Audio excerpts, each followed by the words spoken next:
वैसे ही अगर सच्चे मन से अगर हम भगवान के पास में जाते हैं ना,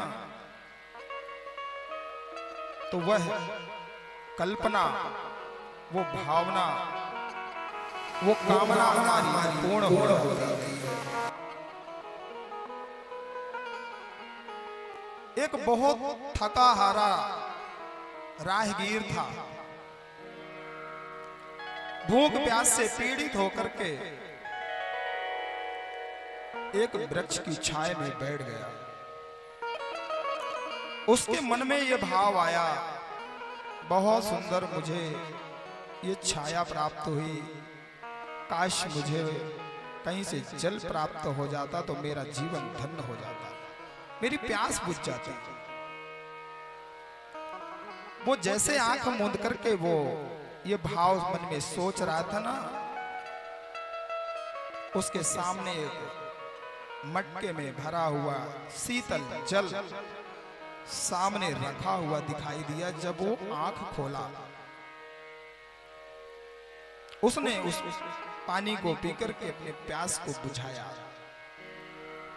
और जैसे उसकी आंख लगी, मन में सोचने लगा कि मुझे अब भूख लगने लगी, कहीं भोजन मुझे मिल जाता, सुंदर सुस्वादु भोजन,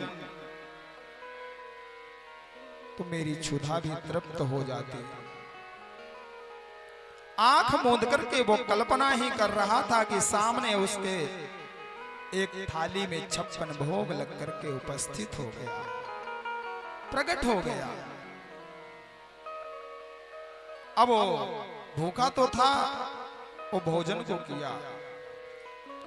अब भोजन के बाद जब वो तृप्त हो गया तो उसके मन में एक कल्पना और हुई,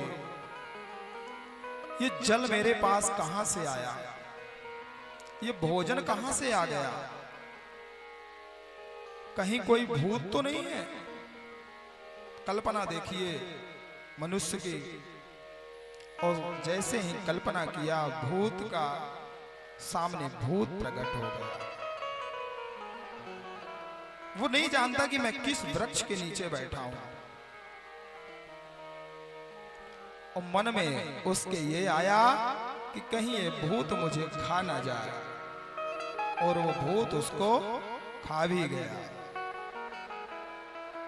वो ये नहीं जानता था कि मैं किसी कल्प वृक्ष के नीचे बैठा हूं। मैं जैसी कल्पना करूंगा वैसे मुझे प्राप्त होता जाएगा।